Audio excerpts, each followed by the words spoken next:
All right, we're pausing this for a second. Again, my name, or I say again every time, my name is Garrett Sims, and this is a special edition of Guarantee News.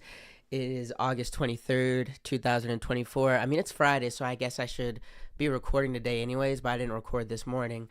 But RFK Jr. is about to basically drop out of the race and endorse Trump. And the reason it's a big deal is because he's endorsing Trump. All of the voters that RFK Jr. has and could potentially get, even if it's a 1%, 2%. The conversation has been that the votes that matter are the votes in the middle. The people that are independent, that people that haven't decided, and those people who haven't decided or are independent, there are also people that want different options. There's also a subset of people that don't like either one and wanting to still vote and want different options, and they went to people like RFK Jr. So those people didn't necessarily like Trump, definitely didn't like Biden, but they like RFK, so they went to him. Now by RFK dropping out and endorsing Trump, that's what's really going to make it that Trump's going to get RFK's voters, right? And should I pause it? Didn't mean to do that. In the conversation, let me make sure it's all right. And they say this should be starting at any time now. 2:45, I think, is what it is. But the conversation was beforehand, like if RFK Jr. drops out, because there's been talk about this for like a week. Is he going to endorse Trump? And then there was also a conversation does RFK Jr. dropping out necessarily help Trump, help Kamala? Most people are saying, and I think the obvious thing is it helps Trump more. But there's just a conversation of who it helps, does it help Trump, blah, blah, blah. I think that conversation's over now that it's said that he's going to endorse Trump. If he drops out and doesn't say anything, I still think it helps Trump, but then you can have the argument about like how RFK Jr.'s voters feel. Why are they not voting for Trump, but why were they not originally voting for Biden? And then now with the switch between Biden and that's a whole different conversation. But the endorsement of Trump just makes it easy because if you fuck with RFK Jr. now too, then you're going to go and you're going to vote for Trump. Or you're not going to vote at all. You're just not going to listen because you decide that you dislike Trump so much. But all right, it looks like he's coming out now. So let's watch this together. Hello, everyone. Welcome so much for being here. I'd like to introduce everyone to bring on Robert F. Kennedy Jr.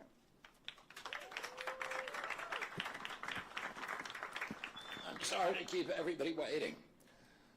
16 months ago, in April of 2023, I launched my campaign for President of the United States. I began this journey as a Democrat, the party of my father, my uncle, the party which I pledged my own allegiance to long before I was old enough to vote. I attended my first Democratic convention at the age of 6 in 1960. And back then, the Democrats were the champions of the Constitution, of civil rights. The Democrats stood against authoritarianism, against censorship, against colonialism, imperialism, and unjust wars. We were the party of labor, of the working class. The Democrats were the party of government transparency and the champion of the environment. Our party was the bulwark against big money interests and corporate power. True to its name, it was the party of democracy. As you know, I left that party in October because it had departed so dramatically from the core values that I grew up with. It had become the party of war, censorship, corruption, big pharma, big tech, big ag, and big money. When it abandoned democracy by canceling the primary to conceal the cognitive decline of the sitting president, I left the party to run as an independent. The mainstream of American politics and journalism derided my decision. Conventional wisdom said that it would be impossible even to get on the ballot as an independent because each state poses an insurmountable tangle of arbitrary rules for collecting signatures. I would need over 1 million signatures, something no presidential candidate in history had ever achieved. And then I'd need a team of attorneys and millions of dollars to handle all the legal challenges from the DNC. The naysayers told us that we were climbing a glass version of Mount Impossible. So the first thing I want to tell you is that we proved them wrong.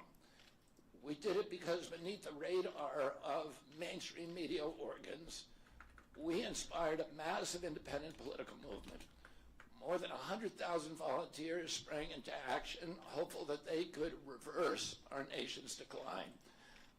Many worked 10-hour days, sometimes in blizzards and blazing heat. They sacrificed family time, personal commitments, and sleep month after month, energized by a shared vision of a nation healed of its divisions. They set up tables at churches and farmers' markets. They canvassed door to door. In Utah and in New Hampshire, volunteers collected signatures in snowstorms, convincing each supporter to stop in the frigid cold, to take off their gloves, and to sign legibly.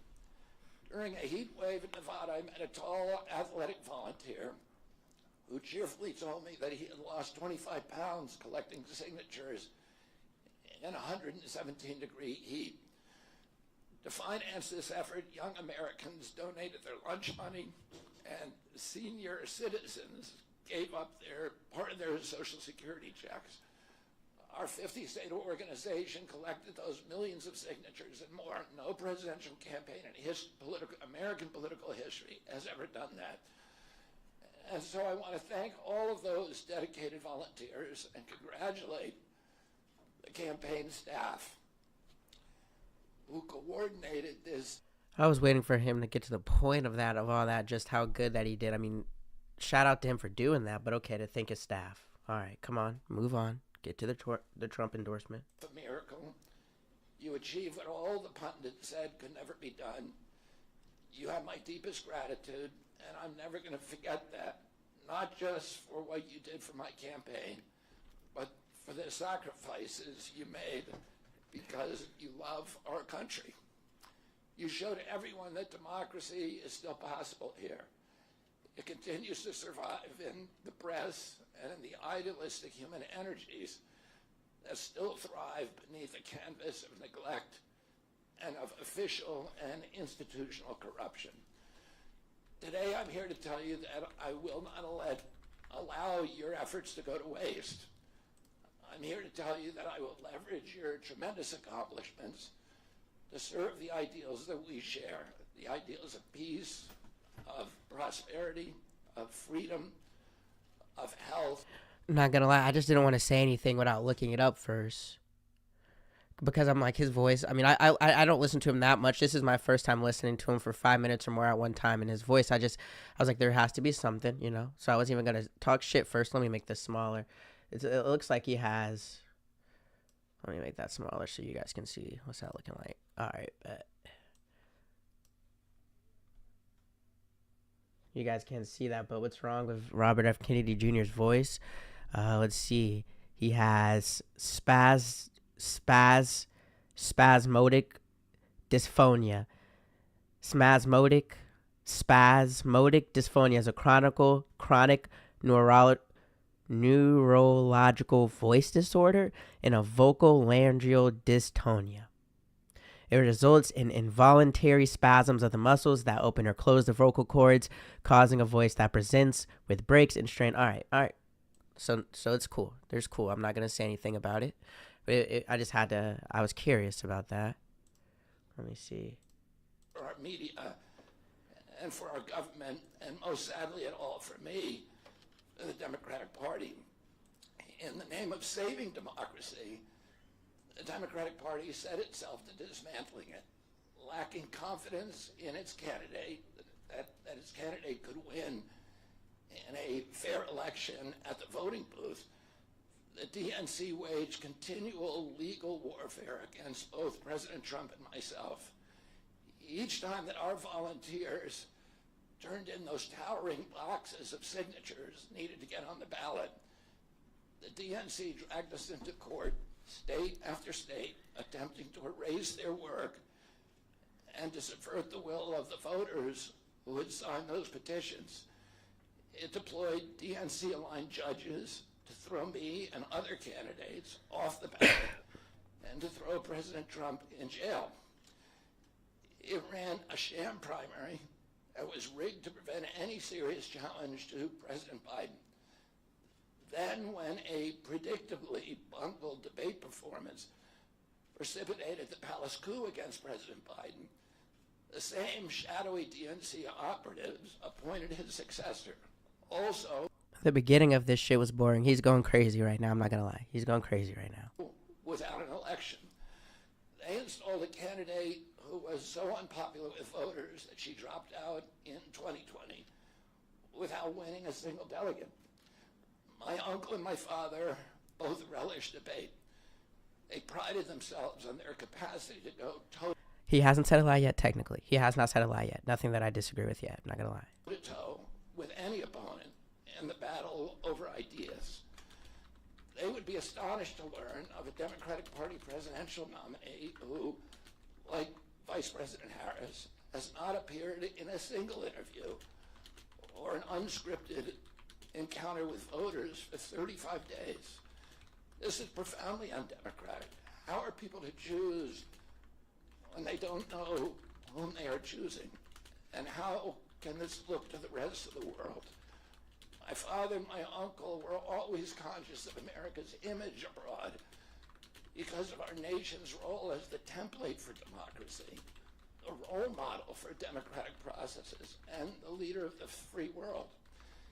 Instead of showing us her substance and character, the DNC and its media organs engineered a surge of popularity for Vice President Harris based upon, well, nothing.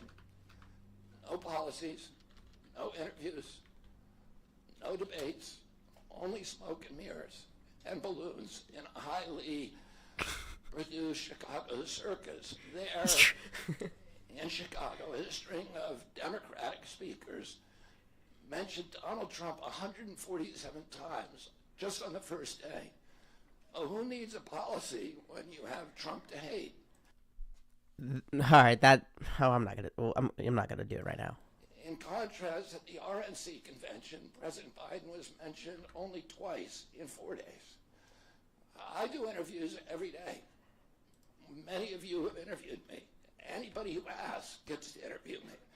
Some days I do as many as 10. President Trump, who actually was nominated and won an election, also does interviews daily. How did the Democratic Party choose a candidate that has never done an interview or debate during the entire election cycle? We know the answers. They did it by weaponizing the government agencies. They did it by abandoning democracy. They did it by suing the opposition and by disenfranchising American voters. What most alarms me isn't how the Democratic Party conducts its internal affairs or runs its candidates. What alarms me is the resort to censorship and media control and the weaponization of the federal agencies. When a U.S. president colludes with or outright coerces media companies to censor political speech, it's an attack on our most sacred right of free expression, and that's the very right upon which all of our other constitutional rights rest.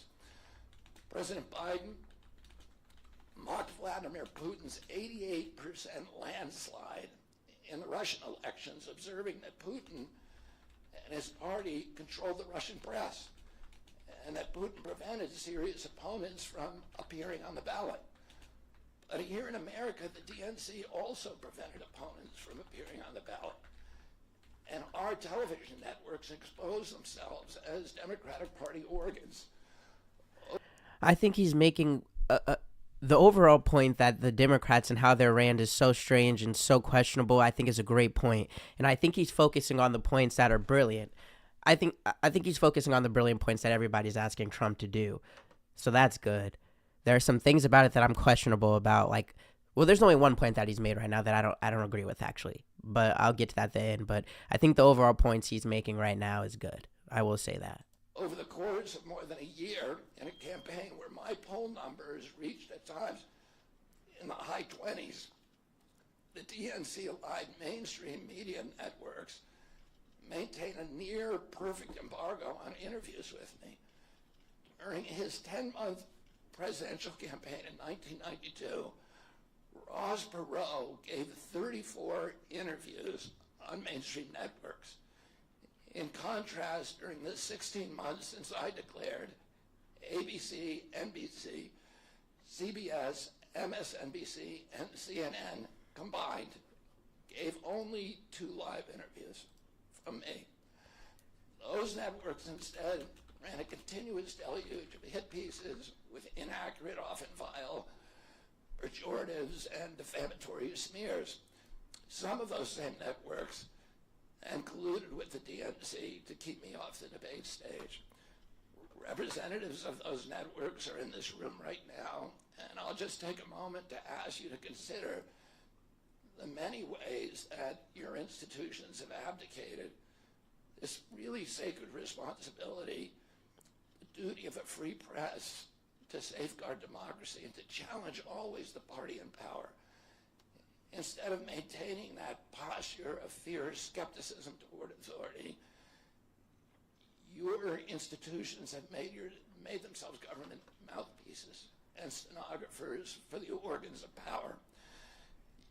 You didn't alone cause the devolution of American democracy, but you could have prevented it. The Democratic Party's censorship of social media was even more of a naked exercise of executive power. This week, a federal judge, Terry Doty, upheld my injunction against President Biden, calling the White House's censorship project, quote, the most egregious violation of the First Amendment in the history of the United States of America.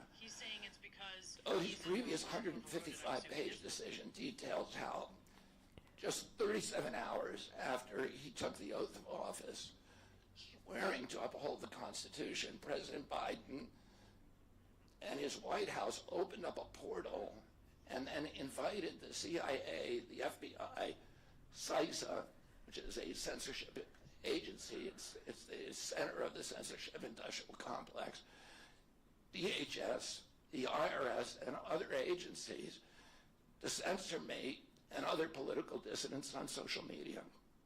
Even today, users who try to post my campaign videos to Facebook or YouTube get messages that this content violates community standards. 2 days after Judge Doty rendered his decision this week, Facebook was still attaching warning labels to an online petition calling on ABC to include me in the upcoming debate. They said that violates community standards, their community standards. The mainstream media was once the guardian of the First Amendment and democratic principles, and it's joined this systemic attack on democracy. It also, the media justifies their censorship on the grounds of combating misinformation, but governments and oppressors don't censor lies. They don't fear lies. After the RNC, it was a great RNC. The RNC was done very, very well, and you cannot say it wasn't. And then right after that, it was. I said this the other day. It was quiet. It was quiet for the Democrats. All RNC. Then the RNC ended, and then that next week, if you look at it, that's officially kind of when they kicked Joe Biden out. Like during that Monday, Tuesday, Wednesday, the next week after, all of those senators and everybody came out and say we're kicking Joe Biden out. And then on that Sunday, he officially dropped out because they were saying Nancy Pelosi and Barack and everybody was saying, if you don't get out, we're taking the money out or we're gonna ruin your career. So get the fuck out. That's just a fact. And whoever doesn't believe that, I mean, you got to say that, right? And I said also the other day is that during the DNC right now, that is also being done. That was also done beautifully. I haven't done an episode or talked about it, but the DNC was chef's kiss. And I said, what is the RNC, or what is the Republicans, what is Trump, what are they going to do to get away from that, to stomp on that fire, right? The Democrats kicked out Joe Biden, that's to stomp on the fire, right? So it's a stomp for the Republicans. And when the report's coming out of it, this is it. He is, and I'm going to stop talking now because he's giving a great speech.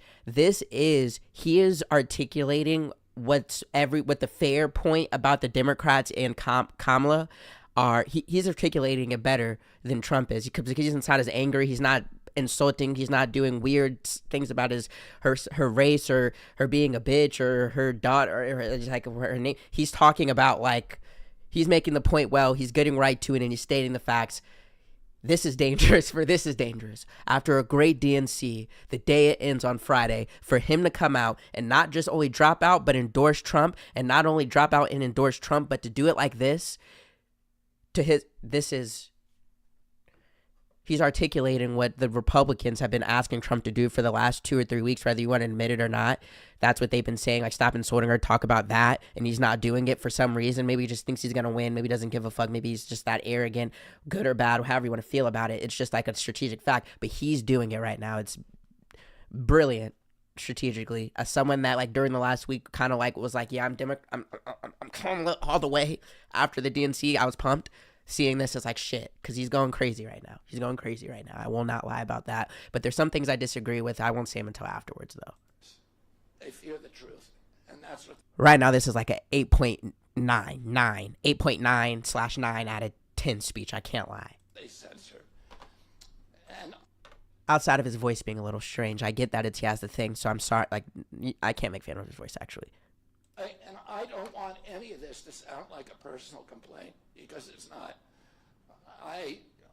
For me, it's all part of a journey, and it's a journey that I signed up with.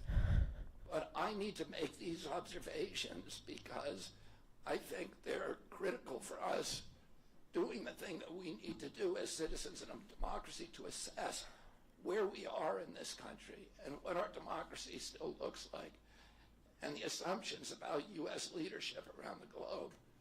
And are we really still a role model for democracy in this country? Or have we made it, a kind of a joke? And here's the good news. While mainstream outlets denied me a critical platform, they didn't shut down my ideas, which have especially flourished among young voters and independent voters, thanks to the alternative media. Many months ago, I promised the American people that I would withdraw from the race if I became a spoiler. A spoiler is someone who will alter the outcome of the election but has no chance of winning. In my heart, I no longer believe that I have a realistic path to electoral victory in the face of this relentless, systematic censorship and media control.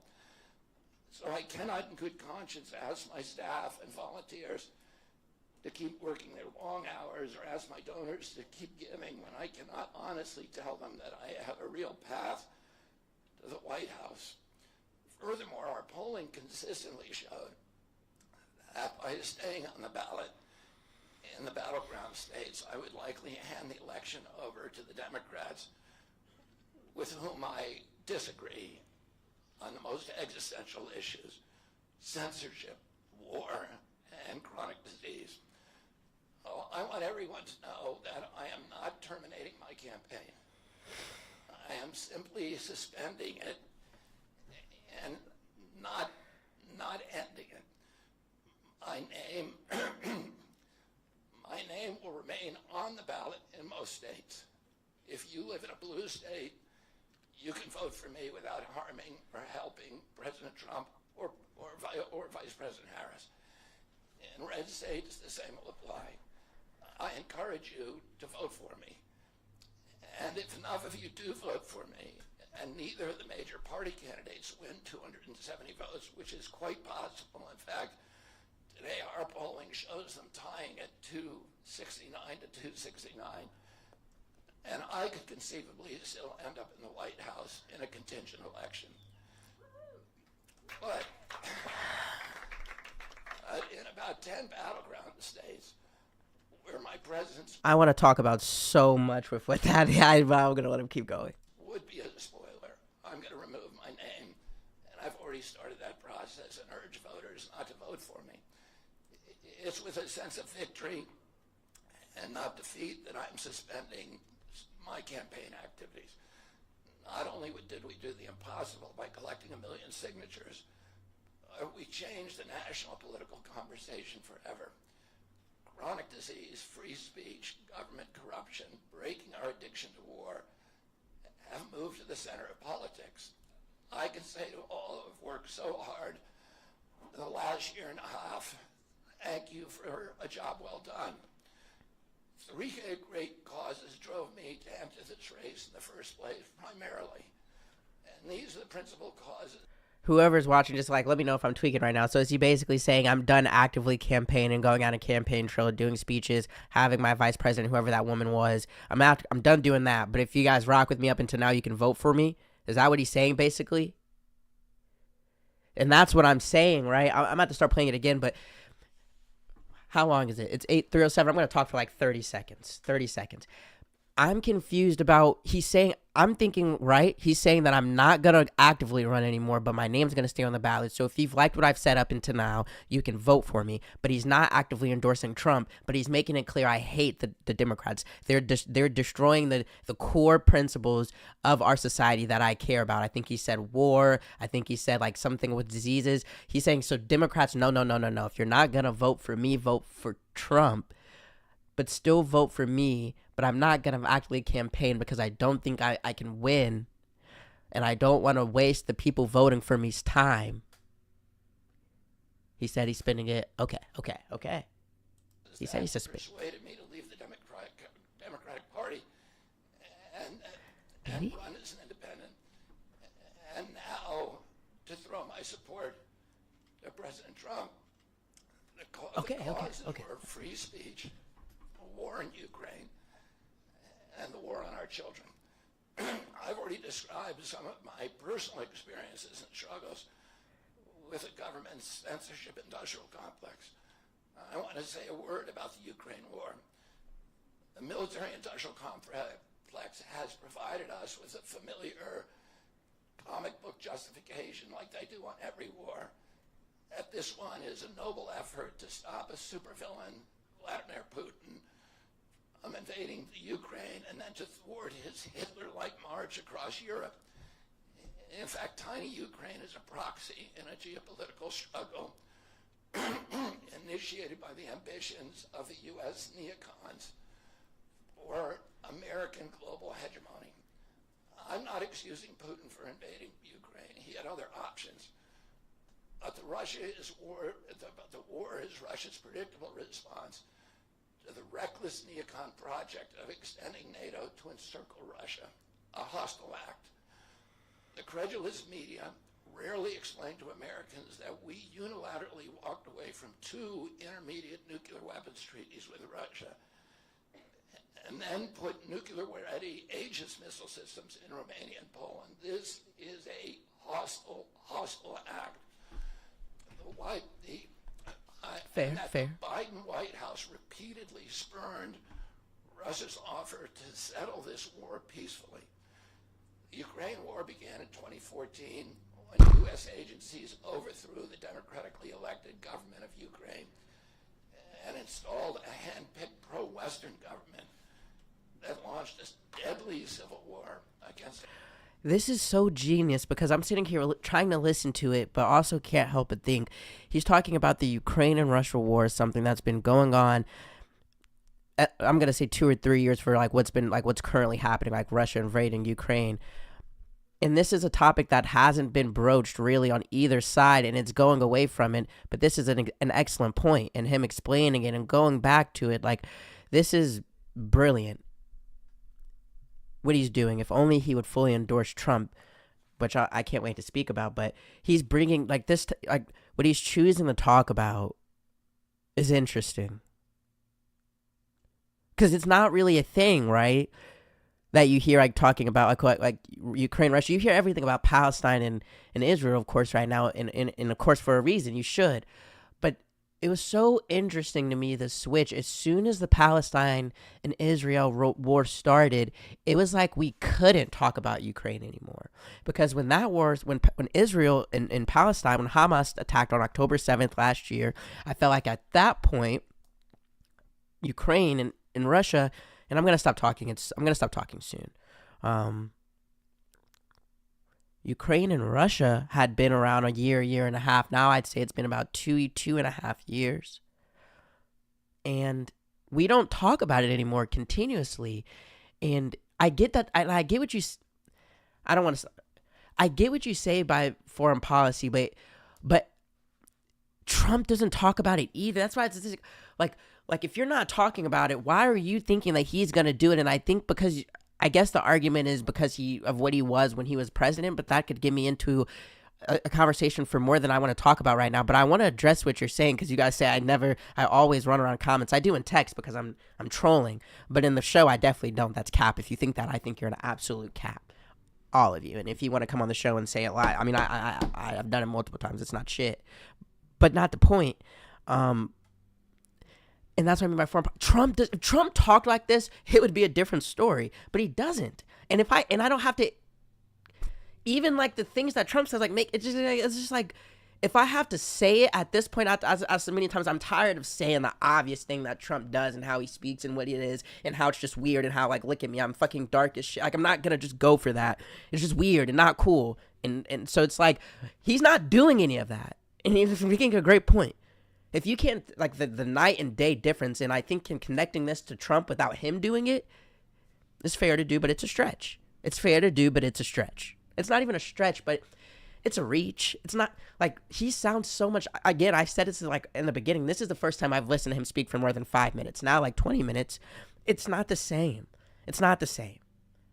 I haven't heard Trump bring up Ukraine, and if Trump does it, he does it in this weird ass, like, way that I'm not going to make the old conversation. I'm not going to do it because I think Trump is still there. But it's just like, it's just old in the way that you were born like 70 years ago, nigga. Not old in the way like you're not there, but it's just like, what are you talking about? He's like, seems like he's there and on the point and making good. I mean, it's not Trump. Ethnic Russians in Ukraine. In 2019, America walked away from a peace treaty, the Minsk Agreement, that had been negotiated between Russia and Ukraine by European nations. And then in April of 2022, we wanted the war. In April of 2022, President Biden sent Boris Johnson to Ukraine to force President Zelensky to tear up a peace agreement that he and the Russians had already signed, and the Russians were withdrawing troops from Kiev and Donbass and Lugansk. And that peace agreement would have brought peace to the region and would have allowed Donbass and Lugansk to remain part of Ukraine. President Biden stated that month that his objective in the war was regime change in Russia. I have to fact check all of this. I'm gonna believe him off face value, and this is nuts. But this has to be like, I can't wait for the fact check like articles, because this is insane. His Defense Secretary Lloyd Austin simultaneously explained that America's purpose in the war was to exhaust the Russian army, to degrade its capacity to fight anywhere else in the world. These objectives, of course, have nothing to do with what they were telling Americans about protecting Ukraine's sovereignty. Ukraine is I don't think that last objection is necessarily bad. a victim in this war, and it's a victim of the West. Since then, of Russia and both Russia and the West. Since then, we have, since tearing up that agreement, forcing Zelensky to tear up the agreement, we've squandered the flower of Ukrainian youth, as many as 600,000 Ukrainian kids, and over 100,000 Russian kids, none of whom, all of whom we should be mourning, have died, and the Ukraine's infrastructure is destroyed. The war has been a disaster for our country as well. We squandered nearly $200 billion already, and these are badly needed dollars in our communities, suffering communities all over our country. The Nord Stream pipeline sabotage and the sanctions have destroyed Europe's industrial base, which formed the bulwark of U.S. national security. A strong Germany with a strong industry is a much, much stronger deterrent to Russia, and a Germany that is deindustrialized and turned into just an extension of U.S. military base. We've pushed Russia into a disastrous alliance with China and Iran. We're closer to the brink of nuclear exchange than at any time since 1962. And the neocons and the... You know, watching the DNC, watching the DNC made me be like, Trump made me even more feel confident that Trump is like a terrible pick and an idiot. But because of his speaking and the difference, but also being against a Democrat, he makes Trump like even more like an idiot.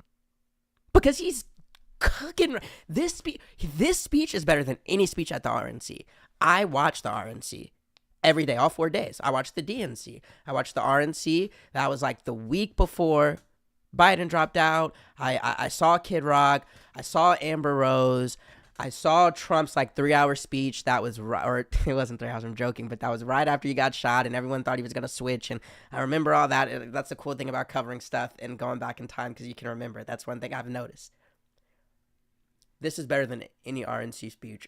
The two people watching, please, if you know one, tell me the speech that was better. Better than Nikki Haley's, better than Ron DeSantis's. Ron DeSantis was weird. Better than all. I watched all of them. So it's bad for you guys that he's not fully endorsing Trump. Not say you guys, because I don't know who's watching, but it's bad for the Trump fans that he's not fully endorsing you. But it's bad for Democrats and Kamala what he's doing. If he stays, but I want to talk so much. Hold on. White House don't seem to care.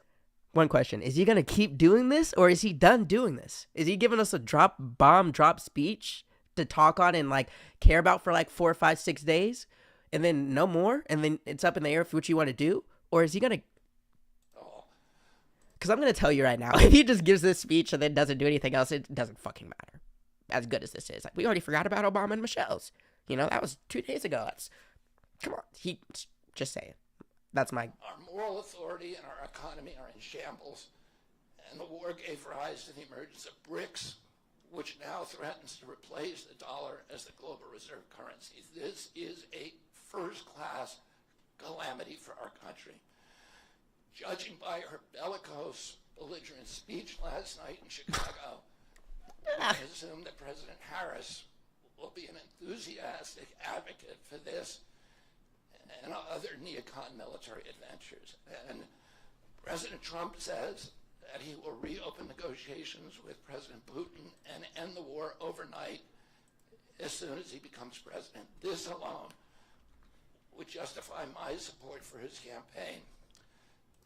Last summer, it looked like no candidate was willing to negotiate. But he is a losing ass nigga. What this nigga? I'm about to turn it. So what does he say, bro? Bro, am I an idiot? Bro, what is he saying? He's a hoe. Either endorse this nigga or not, bro. What are you on?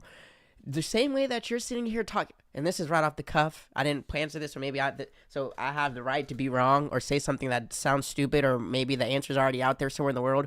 But, bro, the same way that you're saying that you don't want all the people working for you, that you cared so much that you were doing that boring first 15 minutes, that you were like, oh, I'm not actively running anymore because it's not fair to them.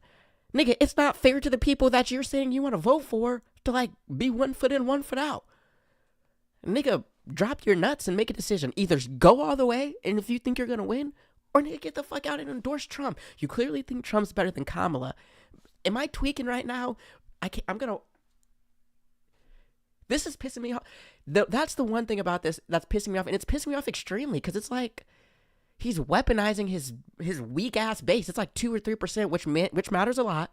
And when if you read any polls, and the polls don't matter whether you don't believe the polls, but it's close right now. That 2 to 3% is like 50%. It makes the difference. His 2 to 3% matters. So it's like, you're bro. Just tell him. Just say vote for Trump. And people are stupid, because if I was a Trump guy, I consider myself to be a critical thinker. If I was his fan and I saw this, I would just say fuck him and vote for Trump. But most people aren't critical thinkers, and most people are stupid. I can see people like, this is stupid. This is going to separate his base in a weird way that makes sense. That doesn't make sense. There's going to be people that say, I'm still voting for him, and there's going to be people who say, oh, he's dropped out, who gets shitty, and say, I'm not going to vote at all because I don't fuck with voting. I already didn't care about Trump or Kamala and the Republican-Democrat thing, and I wanted someone new, and he was it, so now I'm not voting. And then there's going to be people that vote for Trump, of course, it's just a quick end to the Ukraine war, to tackle chronic disease epidemic, to protect free speech, our constitutional freedoms to clean corporate influence out of our government, or to defy the neocons and their agenda of endless military adventurism. But now one of the two candidates has Can one of you tell me what neocons is? I'm stupid. Maybe I'm stupid. What's neocons? he has asked to enlist me in his administration. I'm speaking, of course, of Donald Trump. Less than 2 hours after President Trump narrowly escaped assassination, Callie Means called me on my cell phone. I was then in Las Vegas. Callie is arguably the leading advocate for food safety. If I'm pausing too much, tell me, but him bringing up the assassination even more brings up how smart he is, obviously, as an orator and preparing the speech. People were telling me the other day, like, why would Trump keep bringing up the assassination? The left is gonna say that it's bad. Yeah, they would say it's bad because that's like strategic, but like chess is chess, nigga. You gotta make a big move and the person's gonna try, but like, nigga, if I get assassinated, why would you stop talking about that? I'm leaning on that for 3 months. I got assassinated and lived, nigga. Why would you stop talking about that? Niggas die every day, B. Like, for real. So the fact that you stop talking about that is either you're arrogant or you are stupid. And Donald Trump's not stupid. So I think he's arrogant. He just doesn't care. I don't need to talk about it. It happened. I can do anything else. But no, nigga, that doesn't happen. Like, you stay on that, bro. And he's bringing it up again because it's a big moment. It's a big moment. There's stuff coming out about it still. There's documentaries coming out about it still. There's going to be documentaries coming in about it. But we don't forget 9/11. Like, there's some things you just don't forget, bro. And then strategically, you do not get an assassination, nigga. Okay, cool. You're good. You lived. The mental, you're probably fucked up. Let's get you to a doctor. Let's get you to some therapy. But you're going to talk about this every other day. I almost got killed for America, nigga, because I love you guys. That's just me being on the other side. So it's like, but for soil regeneration and for ending the chronic disease epidemic there's so many that is destroying America's health and ruining our economy. Callie has exposed the insidious corruption at the FDA, the NIH, the HHS, and the USDA that has caused the epidemic. Callie had been working on and off for my campaign, advising me on those subjects since the beginning. And those subjects have been my primary focus for the last 20 years. I was delighted when Callie told me that day that he had also been advising President Trump. He told me President Trump was anxious to talk to me about chronic disease and other subjects and to explore avenues of cooperation. He asked if I would take a call from the president. President Trump telephoned me a few minutes later. I met with him the following day.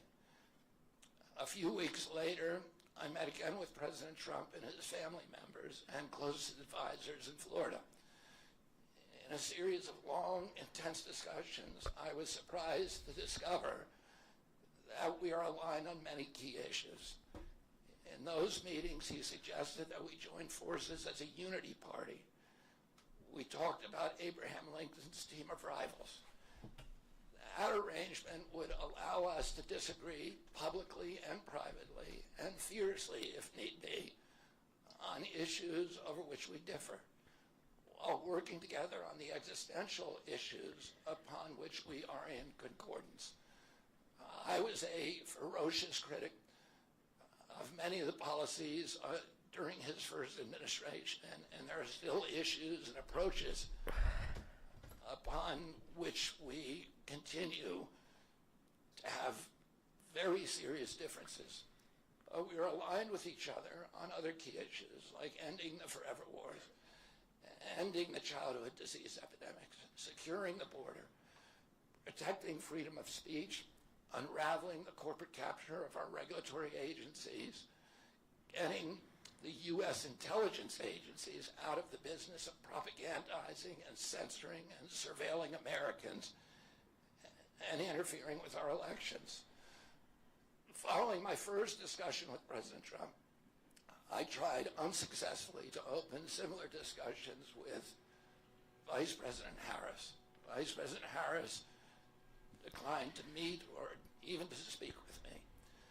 Suspending my candidacy is a heart-rending decision for me, but I'm convinced that it's the best hope for ending the Ukraine I hate a 50-50 ass nigga. I'm not gonna lie. war and It's like good point, bad. Like, what do you? I hate a 50-50. I'm not gonna lie. ending the chronic I'd respect it more if he just said vote for Trump. These niggas crazy. I'm not gonna lie. disease epidemic that is eroding our nation's vitality from the inside, and for finally protecting free speech. I feel a moral obligation to use this Objectively, okay. You want me to give you the story that's gonna be? Trump's so bad he can't even get a nigga that halfway likes him to fully like him.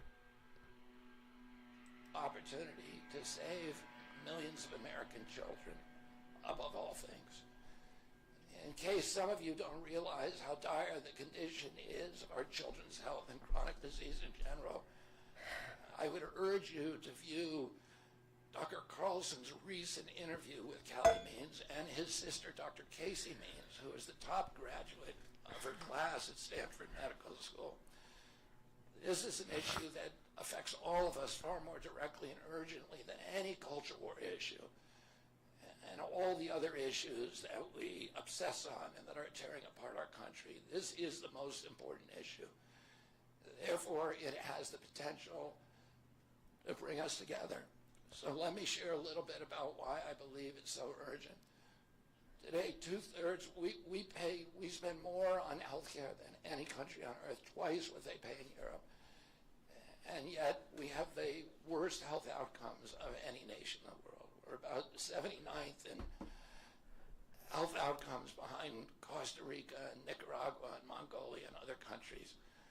Nobody has a chronic disease burden like we have. And during the COVID epidemic, we had the highest body count of any country in the world. We had 16% of the COVID deaths, and we only have 4.2% of the world's population. And CDC says that's because we are the sickest people on earth. We have the highest chronic disease rate on earth. And the average American who died from COVID had 3.8 chronic diseases. So these were people who had immune system collapse, who had mitochondrial dysfunction.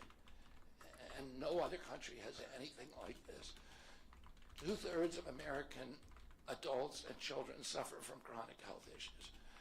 50 years ago, that number was less than 1%. So we've gone from 1% to 66%. In America, 74% of Americans are now overweight or obese, and 50% of our children. 120 years ago, when somebody was obese, they were sent to the circus. They were I need him to say what the fix is, because I love the path he's going on now, and now he's going into healthcare, which I think is important, how bad our healthcare is, which I also think and know is important, and how COVID was handled bad, but the beginning of COVID was handled by who? I would love to see the turn of who he said, because healthcare is terrible and we are an unhealthy people, and we do spend the most money on healthcare of any country without having free health. Like, is he saying we should have free healthcare for all? Because I don't know his policies. I'm going to look him up. But if that's what he's saying, then I don't think I need to say what that means. But what's the fix, We have the problem, but what's the fix? case reports done about them. Obesity was almost unknown. In Japan, the childhood obesity rate is 3%. Golly. Compared to 50% a year. Half of Americans have pre-diabetes. He's talking for a minute. Diabetes. When my uncle was president, I was a boy. Juvenile diabetes was effectively non-existent. A typical pediatrician would see one case of diabetes during his entire career, a 40 or 50-year career. Today, 1 out of every 3 kids who walks through his office door is diabetic or pre-diabetic, and the mitochondrial disorder that caused diabetes also causing Alzheimer's, which is now classified as diabetes, and it's costing this country more than our military budget every year. There's been an explosion of neurological illnesses that I never saw as a kid: ADD, ADHD, speech delay, language delay, Tourette's syndrome, narcolepsy, ASD, Asperger's, autism. In the year 2000, the autism rate was 1 in 1,500. CNN is now playing Trump right now, which not trying to be shitty, but who gives a fuck what Trump's talking about right now? At a moment like this right now, Trump's always saying the same shit. The fact that they're not playing this tells you, bro. This is Associated Press. I'm about to go and see what News Nation is playing. 77% of our kids are too disabled to serve in the United States military. What is happening to our country? And why isn't this in the headlines every single day? There's nobody else in the world that is experiencing this. This is only happening in America. Ah, okay, I don't know about that. 18%. And by the way, there has been no change in diagnosis, which the industry sometimes like to say. There has been no change in screening. I fuck with News Nation, bro. News Nation is playing them. News Nation is playing. They're going to everything, but they're playing because you have to be, bro. If it, I mean, I'm a news network. I'm playing like you have to be playing this right now, bro. This is it. You can't be showing Trump right now. I'll repeat. Or Kamala. They're showing Kamala right now. That's why I fuck with News Nation. They just cut the Kamala, Trump, and they got him in the News Nation is yeah. These are the most precious assets that we have in this country. How can we let this happen? I guess big update. Trump is having a no tax on tips speech in Nevada right now. Fatty liver disease. That's like 1 out of every 5. That disease, when I was a kid, maybe I should give a little G Studios guaranteed news. Cut to Trump for a second. Cancer rates are skyrocketing in the young and the old. Young adult cancers are up 79%. 1 in 4 American women is on antidepressant medication. 40% of teens have a mental health diagnosis. And 15% of high schoolers are on Adderall, and 500,000 children on SSRIs. So what's causing this suffering? I'll name 2 culprits. First and the worst is ultra-processed food. About 70% of American children's diet is ultra-processed. That means industrial manufactured in a factory. These foods consist primarily of processed sugar, ultra-processed grains, and seed oils. Laboratory scientists who many of whom formerly worked for the cigarette industry, which purchased all the big food companies in the 1970s and 80s, deployed thousands of scientists to figure out new chemicals to make the food more addictive. And these ingredients didn't exist 100 years ago. Humans aren't biologically adapted to eat them. Hundreds of these chemicals are now banned in Europe, but ubiquitous in American processed foods. The second culprit is toxic chemicals in our food, in our medicine, in our environment. Pesticides, food additives, pharmaceutical drugs, and toxic waste permeate every cell of our bodies. The assault on our children's cells and hormones is unrelenting. To name just one problem, many of these chemicals increase estrogen because young children are ingesting so many of these hormone disruptors. America's puberty rate is now occurring at age 10 to 13, which is 6. Y'all see that? That's like a fact, though. Years You feel me? earlier than girls were reaching puberty in 1900. Our country has the earliest puberty rates of any continent on the earth. And no, this isn't because of better nutrition. This is not normal. Breast cancer is also estrogen driven, and it now strikes 1 in 8 women. We are mass poisoning all of our children and our adults. I'm like halfway listening to Cuz right now because it's like not fair to say that everything he's saying is true, but how can you say this and like say to endorse for Trump? You know what I'm saying? Now I gotta explain that? Am I off base with that? You know what I'm saying? Our No? country has spent $0 on chronic disease. Today, government health care spending is almost all for chronic disease. And it's double the military budget. And it is the fastest growing budget item in the federal budget. And chronic disease costs more to the economy as a whole, costs at least $4 trillion, 5 times our military budget. And And that's a 20% drag on everything we do and everything we aspire to. Poor and minority communities suffer disproportionately. People who worry about DEI or about bigotry of any kind, this dwarfs anything. We are poisoning the poor. We are systematically poisoning minorities across this country. Industry lobbyists have made sure that most of the food stamp lunch program, about 70% of food stamps and about 70 or 77% of school lunches are processed foods. There's no vegetables. There's nothing that you would want to eat. We are just poisoning the poor citizens, and that's why they have the highest chronic disease burden of anybody, any demographic in our country, and the highest in the world. The same food industry lobbied to make sure that nearly all agricultural subsidies go to commodity crops that are the feedstock of processed food industry. These policies are destroying small farms, and they're destroying our soils. We give about, I think, 8 times as much in subsidies to tobacco than we do to fruits and vegetables. It makes no sense. If we want a healthy country, the good news is that we can change all this. We can change it very, very quickly.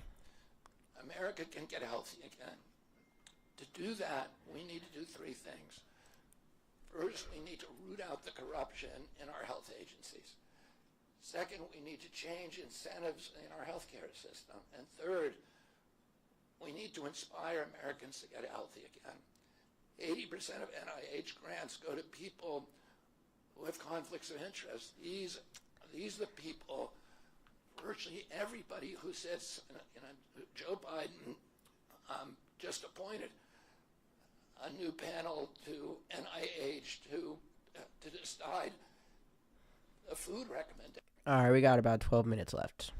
That I'm going to do a little bit, probably like 30 minutes, 45 minutes, just talk about this. But I'm ready for this thing to stop talking. I'm not going to lie. It was a great speech. Now it's getting long. She's bringing like that 8.99 because of how long this motherfucker is and because he's a 1 foot in, 1 foot out house nigga. Now it's like a 8.2, 7.9 in that range. And conflicted individuals, these agencies, the FDA, USDA, and CDC, all It's a left-right ass nigga if I've ever seen one. corporations. 75% of the FDA's funding doesn't come from taxpayer, it comes from pharma. And pharma executives and consultants and lobbyists cycle in and out of these agencies. With President Trump's backing, I'm going to change that. We're going to staff these agencies with honest scientists and doctors who are free from industry funding. We're going to make sure the decisions of consumers, doctors, and patients are informed by unbiased science. A sick child is the best thing for the pharmaceutical industry. When American children or adults get sick with a chronic condition, they're put on medication for their entire life. Imagine what will happen when Medicare starts paying for Ozempic, which costs $1,500 a month, and it's being recommended for children as young as 6, all for a condition, obesity, that is completely preventable and barely even existed 100 years ago. And 74% of Americans are obese. The cost, if all of them took their Ozempic prescription, is $3 trillion a year. This is a drug that is made by Novo Nordisk, the biggest company in Europe. It's a Danish company, and the Danish government does not recommend it. It recommends change in diet to treat obesity and exercise. And in our country, the recommendation now is for Ozempic to children at age 6. Novo Nordisk is the biggest company in Europe, and virtually its entire value is based upon its projections of what it's going to sell, of the Ozempic it's going to sell to America. And we have the food lobbyists have a bill in front of Congress today that is backed by the White House, backed by Vice President Harris and President Biden to allow this to happen. This $3 trillion cost that is going to bankrupt our country. For a fraction fraction of that amount, we could buy organic food for every American family, 3 meals a day, and eliminate diabetes altogether. We're going to bring healthy food back to school lunches. Who is we? Who is we, nigga? Because when he says we, does he mean him and his campaign that he just suspended, or does he mean Trump? And if he doesn't mean Trump, I think it's clear that it's, or I think, let me not say clear, I think it's fair to say that he thinks Trump's not going to do it. This is, bro, I don't even think I need to. We're going to stop subsidizing the worst foods with our agricultural subsidies. We're going to get toxic chemicals out of our food. We're going to reform the entire food system. And for that, we need new leadership in Washington. Because unfortunately, both the Democrats and the Republican parties are in cahoots with the big food producers. Big farm. He's right. This nigga, why would he even, this nigga just wanted attention. He just wanted attention. He fucking got us. He fucking got us. This nigga didn't say nothing. I'm sure this is what he's been saying the whole time. And big ag.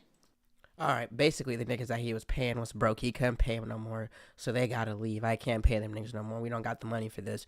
But I'm just gonna come out here and give y'all niggas the truth real quick. It's fucked up out here. Like, bro, I get it, but it's like, what the fuck, nigga? Which are among the DNC's major donors. Vice President Harris has expressed no interest in addressing this issue. 4 more years of Democratic rule will complete the consolidation of corporate and neocon power, and our children will be the ones who suffer most. I got involved with chronic disease 20 years ago, not because I chose to or wanted to. It was essentially thrust upon me. It was an issue that should have been central to the environmental movement. I was a central leader at that time. But it was widely ignored by all the institutions, including the NGOs, who should have been protecting our kids against toxins. It was an orphaned issue, and I had a weakness for orphans. I watched generations of children get sicker and sicker. I had 11 siblings, and I had 7 kids myself. I was conscious of what was happening in their classrooms and to their friends, and I watched these sick kids, these damaged kids. In that generation, almost all of them are damaged. And nobody in power seemed to care or to even notice. For 19 years, I prayed every morning that God would put me in a position to end this calamity. The chronic disease crisis was one of the primary reasons for my running for president, along with ending censorship in the Ukraine war. Shit. It's the reason I've made the heart-wrenching decision to suspend my campaign and to support President Trump. This decision is agonizing for me because of the difficulties it causes my wife and my children and my friends. But I have the certainty that this is what I've meant to do. And that certainty gives me internal peace, even in storms. If I'm given the chance to fix the chronic disease crisis and reform our food production, I promise that within 2 years, we will watch chronic disease burden lift dramatically. We will make Americans healthy again. Within 4 years, America will be a healthy country. We will be stronger, more resilient, more optimistic, and happier. I won't fail in doing this. Ultimately, the future, however it happens, is in God's hands and in the hands of the American voters and those of President Trump. If President Trump is elected and honors his word, the vast burden of chronic disease that now demoralizes and bankrupts the country will disappear. This is a spiritual journey for me. I reached my decision through deep prayer, through hard-nosed logic, and I asked myself, what choices must I make to maximize my chances to save America's children and restore national health? I felt that if I refused this opportunity, I would not be able to look myself in the mirror, knowing that I could have saved lives of countless children and reversed this country's chronic disease epidemic. I'm 70 years old. I may have a decade to be effective. I can't imagine that President Harris would allow me or anyone to solve these dire problems. After 8 years of President Harris any opportunity for me to fix the problem will be out of my reach forever. President Trump has told me that he wants this to be his legacy. I'm choosing to believe that this time he will follow through. His son, his biggest donors, his closest friends, and all support this objective. My joining the Trump campaign will be a difficult sacrifice for my wife and children, but worthwhile if there's even a small chance of saving these kids. Ultimately, the only thing that will save our country and our children is if we choose to love our kids more than we hate each other. That's why I launched my campaign to unify America. My dad and uncle made such an enduring mark on the character of our nation, not so much because of any particular policies that they promoted, but because they were able to inspire profound love for our country and to fortify our sense of ourselves as a national community. For all the talk about how bad it is to talk about love and how, talking about fear and hate is the way to go, this nigga sitting up here crying, talking about love for the country. And this is brilliant. A lot of things you can say wrong. He's finishing strong. Start boring, he did. Middle good. Middle end. Kind of slow there. Picking up in the end. The crying's good. And he's going crazy. Still don't know if he's like 90, 80% on Trump. I don't know. Just held together by ideals. They were able to put their love into the intentions and hearts of ordinary Americans and to unify a national populist movement of Americans, blacks and whites, Hispanics, urban and rural Americans. They inspired affection and love and high hopes and a culture of kindness that continue to radiate among Americans from their memory. That's the spirit on which I ran my campaign and that I intend to bring into the campaign of President Trump. Instead of vitriol and polarization, I will appeal to the values that unite us, the goals that we could achieve if only we weren't at each other's throats. The most unifying theme for all Americans is that we all love our children. If we all unite around that issue now, we can finally give them the protection, the health, and the future that they deserve. Thank you all very much.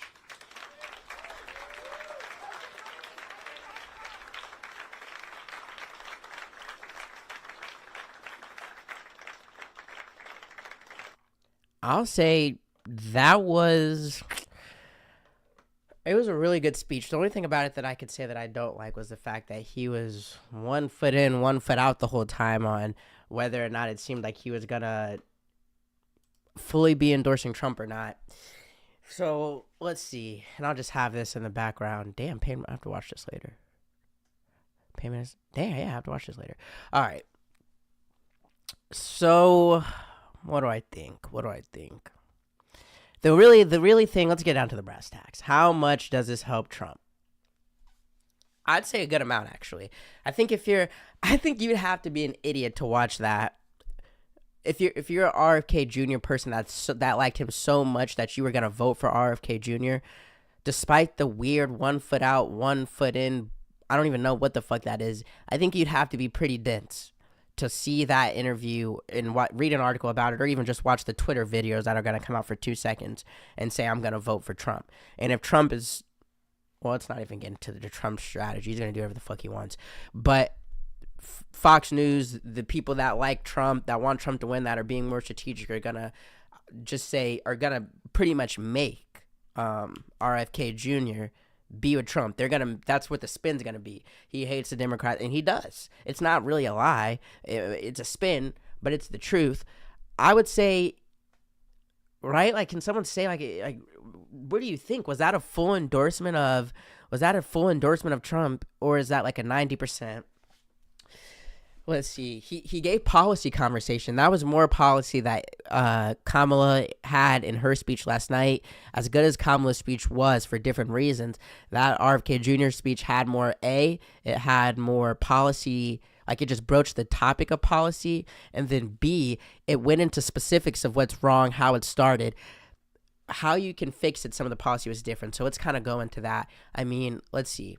So how fucked up we are with just the Ukraine war in Russia, and kind of I have to watch that again, just kind of going into how that started, kind of how we should make that change. That was nice. That was good.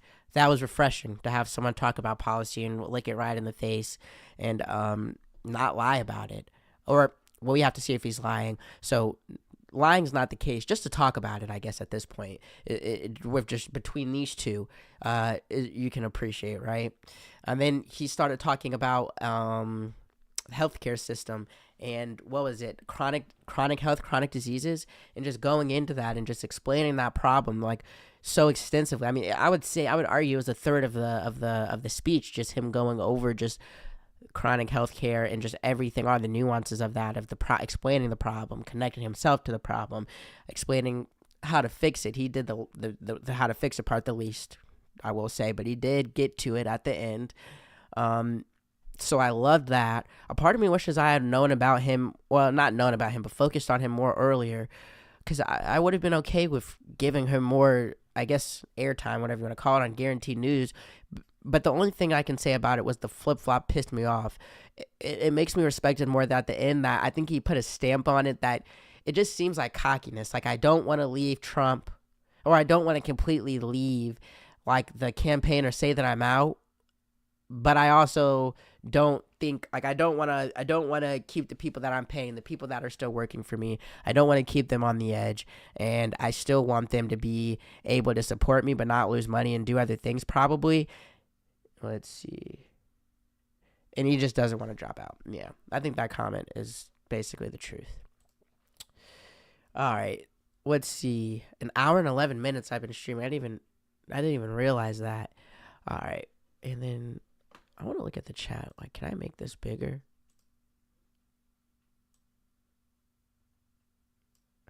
Right? And do you put it there, or no? It needs to be smaller. Let me see. That needs to be small. And I feel like this shit comes up so slow. I don't even know what's what. Oh, whoa. Bear with me. Bear with me. Bear with me. Bear with me. Bear with me. This is the technical stuff I'm not the best at. Like, this is the technical stuff I'm not the best at. Bear with me, y'all. Alright, I'm just gonna leave it back up there. Fuck it. I don't care if I'm dropping it down. I probably, but if I do, don't vote for that bitch because of A, B, and C. Yeah, pretty much. That's pretty much what it was. Yeah. That's pretty much what it was. Let me see. All right. Oh, shit. Damn. That nigga went to where Trump... Well, they said they was going to do that, but I didn't think he was going to do that. To Glendale, Arizona, where he will be joined by a special guest, and a lot of people are thinking that will be RFK Jr. here. The Trump team already putting this out on their X page here with the endorsement of Robert F. Kennedy Jr. and the graphic to go along with it. But as you can imagine, not everybody in the Kennedy family is happy about this. Carrie Kennedy, the sister there of RFK Jr., sharing this family statement saying, "We want an America filled with hope and bound together by a shared vision of a brighter future, a future defined by individual freedom, economic promise, and national pride. We believe in Harris and Walz. Our brother Bobby's decision to endorse Trump today is a betrayal of the values that our father and our family hold most dear. It is a sad ending to a sad story." They're signed by the Kennedy family. Damn. It's kind of fucked up your family says that about you, in my opinion. So I'm watching Fox right now. I'm not gonna lie, I don't like passively watching Fox. Continue to follow the latest here in this endorsement of Donald Trump by RFK Jr. Right now, Donald Trump taking some pictures before heading to Glendale, Arizona. We are going to take our final break of the hour. Stay right here with us. More to come on Live Now.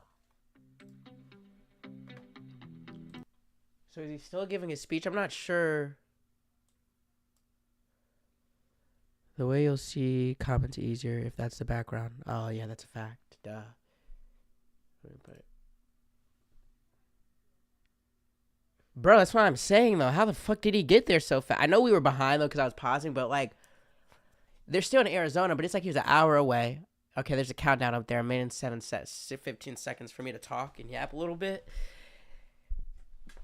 So first off, this nigga going to speak, if he comes up there and speaks at Trump, the fact that he even said anything about not wanting to go in is hilarious, bro. He's obviously cocky little motherfucker.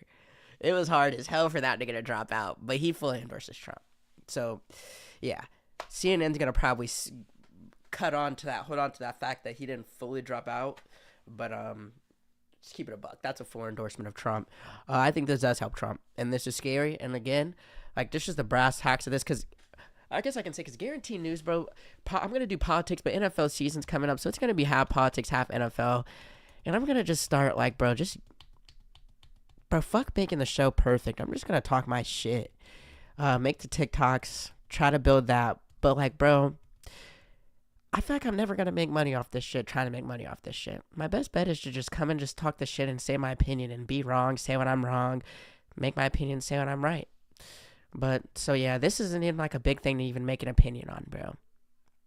I think it's obvious, bro. But this is going to help Trump. And this kind of puts a little bit of a smidge on a great DNC. So I know Kamala's shitty right now. Everyone here to live now from Fox. I'm your host, Mike. He's the niggas they have him on Fox. He looks like let me not be disrespectful. Nah, bro, I just said fuck it. He looked like a nerd. It's niggas like that'd be making me questionable on Fox. Glendale, Arizona for his rally that will be happening at 7 p.m. Eastern, and you'll find it right here. We'll show it to you from the beginning all the way until the Guaranteed. So, if you have any, all right, so it's not until 7 p.m. Join it right here with us on Live Now from Fox. Garrett will be live. Guaranteed News will be live at 7 p.m. for this. Suspended his campaign. He looks like a nerd, but I'm going to let him talk for a little bit. Let's see if he's saying something. So I do want to show you, as we have just about 2 minutes left of the trading day, and you are looking at a Dow that is surging right now, close to 500 points in the green, almost at session highs right now. And we can see record closes on the Dow and the S&P 500 today. This call coming as the Fed Chair Jerome Powell making these remarks, also talking about a policy change is needed coming up. Bro, that Kerry Kennedy shit, I just saw it. It's like right here on my Twitter. I'm just going through Twitter at the same time. Bro, I feel like is that not fraud? That's something to think about. Like, bro, this is her sister saying this about him. Why don't they agree with like how fucked up the Democratic Party and how far down it's gone in the last however many time in media and fucked up, and you know that's their brother and that's their father. And that says like that's all of them, bro. Is he the oldest? I'm gonna look that up as well. Is he where is he? Because if he's the oldest, I respect him going from his family more. If he's the youngest, and this is me saying this as the youngest, if he's the youngest, could be character flawish for your whole family to not fuck with you as the youngest. If he's in the middle, nah, fuck it. Middle kids, I don't know about middle kids, so I'm not going to say. I'm about to look that up, though. But if you know, let me know, please. High inflation rose to levels not seen in a generation, and why it has fallen so much while unemployment has remained low. So let's begin with the current situation and the near-term outlook for policy. For much of the past 3 years, inflation ran well above our 2% goal, and labor market conditions were extremely tight. The FOMC's primary focus has been on bringing down inflation, and appropriately so. Prior to this episode, most Americans alive today had not experienced the pain of high inflation for a sustained period. Inflation brought substantial hardship, especially for those least able to meet the higher costs of essentials, like food, housing, and transportation. Looks like he's a middle child. Like, so it's 11 of them niggas. Robert and Ethel Kennedy had... Let's go to it. Robert and Ethel... Can you guys see that even? It doesn't seem like it. I don't know. Robert and Ethel Kennedy had 11 children over 18 years. She almost had a kid a year. Shit. Marriage, Kathleen, Joseph, Robert Jr. So it's like he's in the middle. The third. Is that what it is? This one says, yeah. Looks like he's third. All right, middle kid. Okay, say what you will about that. I'm gonna have to find something else other Years than this just to watch. prior to the pandemic, we saw the significant benefits to society.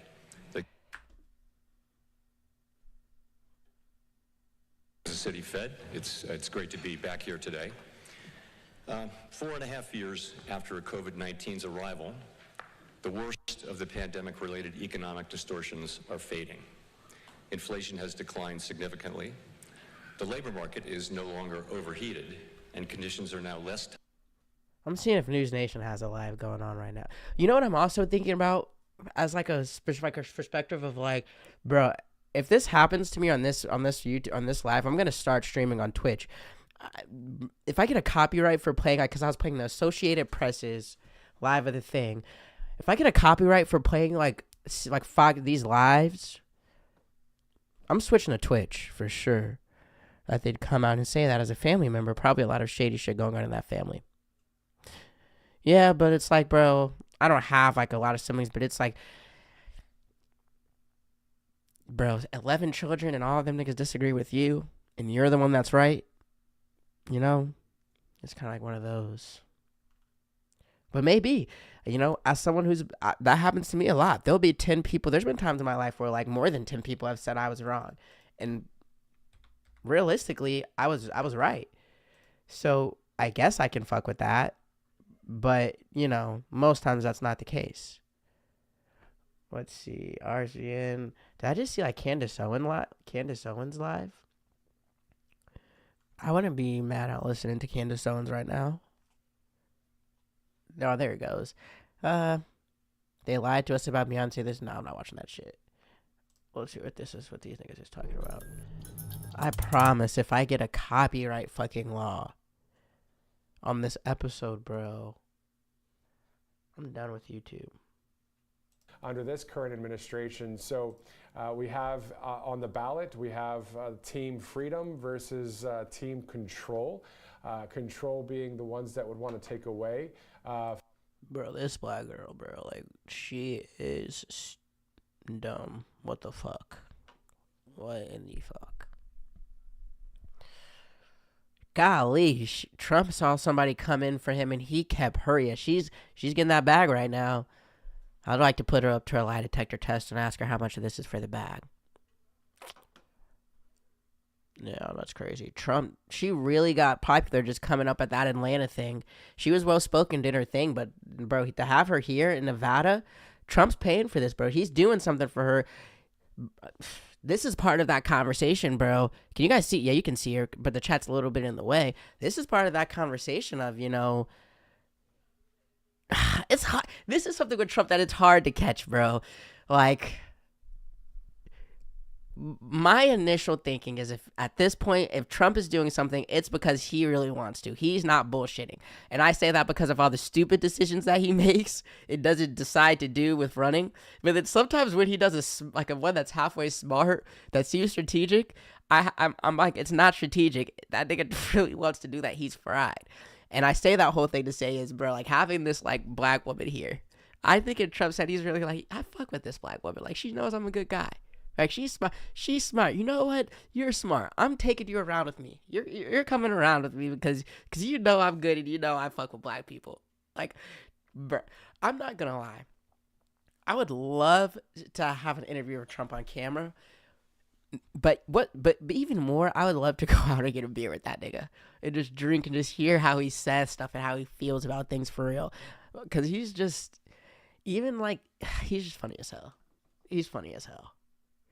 What is the problem? Why not do that? You know, is there something you do not want to be revealed as to how radically left you are? We do know, we've seen the. You got it. Thank you, guys. This is a Republican fucking thing to the fucking. We're gonna go 10 and 10, bro. What is it? 4:05, and I'm probably gonna stream for another. I don't know how long, but we're gonna go 10 and 10 on back and forth, bro. I can't do this for much longer. But this looks interesting. What is this? How are you, sir? All right. Awesome. What's your name? Where are you from? My name's Israel. I'm from Surprise. What are you hoping to hear tonight? What are some of the issues that are affecting you? I don't know. I never voted before. No. This is going to be your first time? Yeah. Awesome. First time voter right here. All right. This nigga. Bro, is this nigga, bro? What? Yo, wait. That's a good question, man. You're just excited to be here. Yeah. Awesome. I get that. First time voter right here. Awesome, man. What makes you want to vote for Trump? What really interests you? What are you liking to hear? You know, when President Trump speaks, what of his policies really speak directly to you and your family? That's a good question, man. You're just excited to be here. Yeah. Awesome. I get that. I feel it, man. Don't worry about it. It's live TV. Everyone. What do you? Bro, exactly. It's live. Live is so funny. Say? He is shit. Bro. Awesome. What are some of the issues that are really affecting you? I probably wouldn't be here if you want to change this ruling on how the vets get taken care of. Are you a veteran? Yeah, 13 years. Thank you for your service. I had COVID 3 years ago. My wife passed away. I'm sorry to hear that. It's all right. It's all right. No, it's okay. It's okay. Listen, you know, obviously a lot of bad things have happened over the past 4 years, and, you know, we're hoping that President Trump can come in and make your life a little easier and really support our. This is an interesting group to say the least. That Mexican nigga, bro, where is he from, bro? You're like, bro, it's the thing about with like Democrats, like being where you talk about Democrats and it's like they know no reason why they want to vote for Kamala, all this, bro. That nigga, bro, where did he come from? And died in these wars, just unable to get the health care and the mental health care support that they need. And we're seeing, you know, originally from California, I've seen so many veterans on the streets, you know, and just struggling. They can't get by and they're left with nothing. The VA won't help them. And this administration has done absolutely nothing to help our veterans. And I'm sorry for that. Thank you for saying it. Thank you for saying it, bro. President Trump will have more to tell you and really truly support our veterans. He's got to Bro. win. He's got to win. And tell me, how long is the lag, bro? Because I just saw you say that he might be an illegal. Tell me, was that immediately or was it a lag? All right, Gus. Because I think the comments are coming late. Thank you so much. All right, so again, we have to thank our sponsors.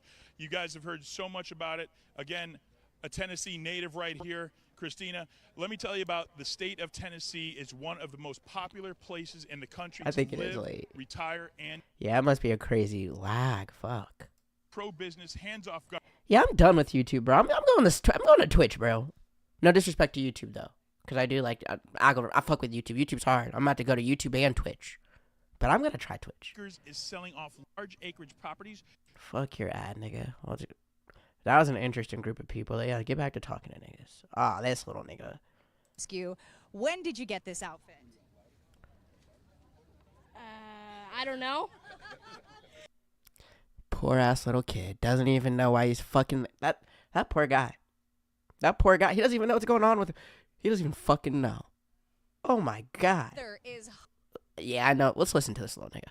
hot, 107 degrees, full sunshine. We got a few.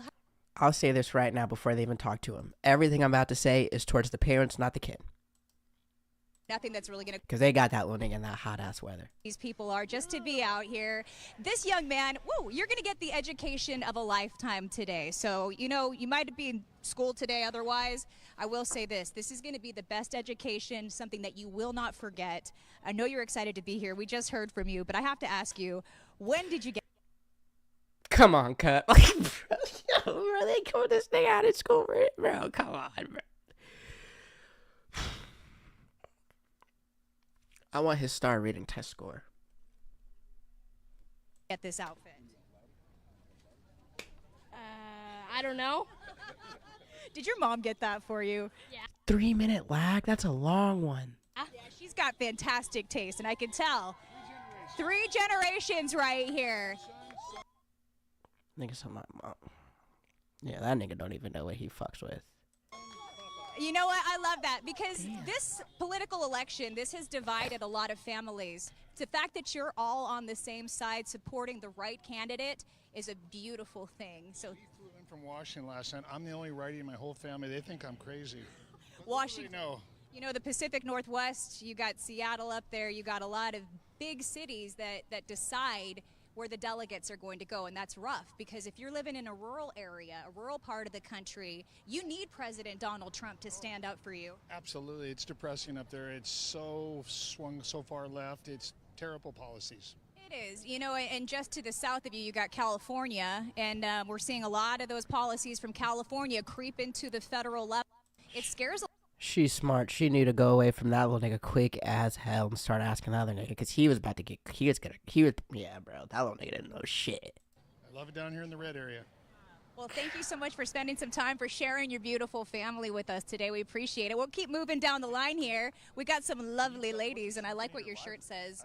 I will never stop fighting for America. Go Trump! Go Trump! Trump! Trump! Fight! Fight! Fight! You know, it's interesting. Kamala Harris last night, she had a lot of things to say about how she'll never turn her back on America. But when I see this, I will never stop fighting for America, I believe it coming from Donald Trump. The man is transparent. He says what he means.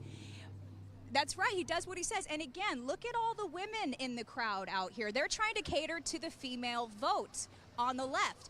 Look at us. Look at this strong. And you know what? Conservative women, beautiful, intelligent. There are some qualities. That's right. I'm going to say, you know, I'm proud to be a part of this group of conservative women because you guys are beautiful, and I appreciate you taking the time. I love your shirt as well. Even though it's blue, we're going to give you a pass. And they just want to be on camera. They're also missing school. I want their star rating test. What the fuck, bro? What the fuck is this? My heart sunk. Mine did too. I cried a little bit. I cried. Yeah, it was very, very sad. And BS. And totally rigged. Crooked. We all know who did that. Well, you know what's tough about it is they're still trying to get to the bottom of who Thomas Matthew Crooks really is and why he did it, and we're not getting any information about it. I don't think we're not going to. We probably won't. We probably won't, which we shouldn't have to question our government as much as we have been lately. There you go. Thank you, ladies. I appreciate you. I appreciate you. All right. You knew I was coming over here. I could see you kind of looking away, like you didn't want me to, but then seeing if I was still going to come in. So tell me a little bit about where you're from. I'm Daryl, and I live here I live in Surprise, Arizona. Been here for 9 years now. Moved here from New Mexico, but been a Republican all my life, and Trump 2024. Been a Republican all your life? Well, all my life, yes. Even when you were his age? First normal nigga that I've seen up here, and his son looks like he's shitty to be there. But he's the first normal looking person, bro. Bro, the fact that I just made faces and didn't insult them is telling you the fact that I try to be respectful. I am always trying to be respectful. I do respect Americans, and I don't like to insult people just based off their looks. But if I did, bro, look at these niggas, bro. But I didn't, and I've been quiet the whole time. First normal group of looking people, bro. First people that I actually like listen to and like be like, bro, what the fuck? Jesus Christ, these people. Maybe I'm off. His age, he's a Republican, even though he's 16. 16 and 2 more years away, and by the time he's ready to vote, hopefully we will have a Trump presidency still in order. Yes. Tell me a little bit about why it's important for you to bring your son out here with you today. Well, that's my grandson. Grandson. Oh, see, look at that. Just want to bring him out to I'm tired of this, granddad. I'm tired of this, granddad. expose him to the Republicans and just show them what we stand for, and you know, we're for improvement, and we just want to see you make America great again. So. And you picked a great day because this event is held in conjunction. Bro, he's not looking at her at all, bro. He's thinking, don't ask me a question, bro. I want her to ask him a question so bad. With Turning Point USA, Turning Point Action, Charlie Kirk's group. He's the founder. He's 30 years old, and he's leading a movement of young Republicans. Okay, I'm going to Trump.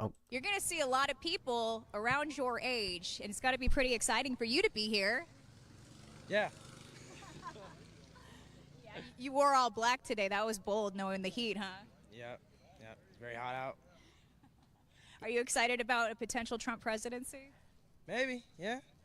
I'm just here because I got extra sleep. You know what? By the time you leave, Yeah, he does not want to be there, and I'm telling you, this was amazing to see. First group of normal people. He has his reasons for liking Trump, and his grandson. bro, he's gonna be shit. He has to go back to fucking high school. Like, nigga, bro, my granddad said if I go to this hot ass Trump rally, I don't gotta go to school today. I can sleep later. I'll go to this motherfucker. That's hilarious. That's hilarious. That's hilarious. Wow. Yeah. Wow. Wait, was Trump just not talking? Am I tweaking? Yeah. But the exceptions to me is very important. Some people don't agree, but for the most part, they do.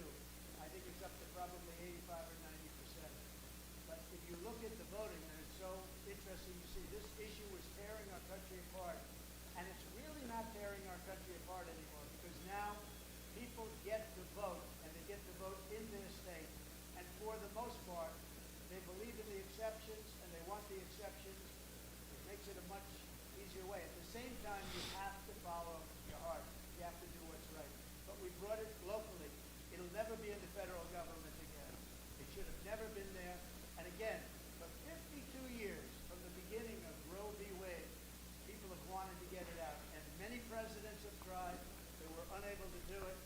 And I just want to thank 6 very brave and brilliant Supreme Court justices for doing it. What they did is very, very... All right, it looks like it's going to be RFK Jr. Like 7. I'm going to hop off right now, maybe make a couple videos, look at some shit about this. Interesting stream. Interesting speech by RFK Jr. Yeah, I'm sick that it's so far away. I'm sick that it's so far. I wonder if that's my Wi...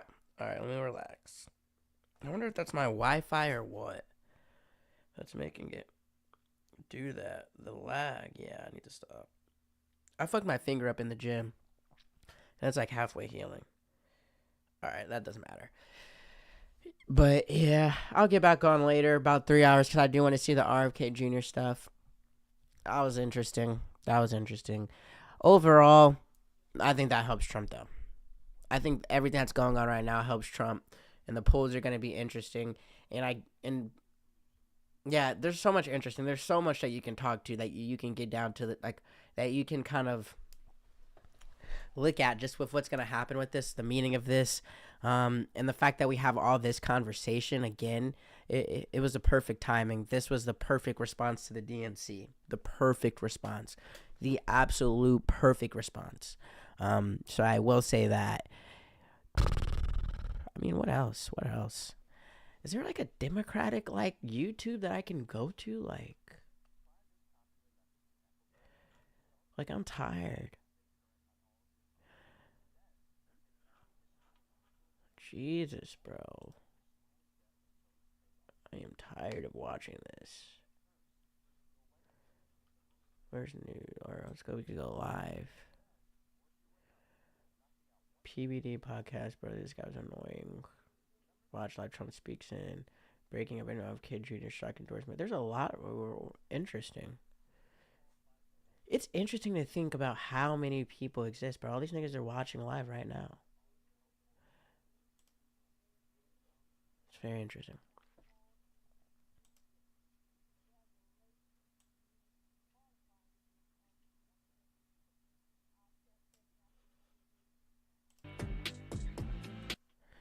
Yeah, looks like everyone's chilling. Yeah, I'm gonna call it a stream. It's a little bit not going on right now. I'll talk to you guys. I'll be back probably at like 7. But if not, I do gotta say I apologize. I didn't stream the way this week that I should have. Yeah, I'm going through like how I want to figure out bro, and I feel like I'm always saying that, but it's because I know what I'm supposed to do, and I know it's gonna take time, and I just be tripping about how to do it. But yeah, there's a lot that I was trying to fix it, but I think the simplest way is to just, like I already said. So Monday, we're right back to it. Guaranteed news. And I'm just going to work on making it the best I can. Just the live show every Monday, Wednesday, and Friday at 9 a.m. And then, of course, sticking with the TikTok and doing those and getting into Twitter as well. But that's a stream. All right. Yep. I'll see you guys. Hey, subscribe, like, tell everybody to watch Guaranteed News. And see you guys later if it's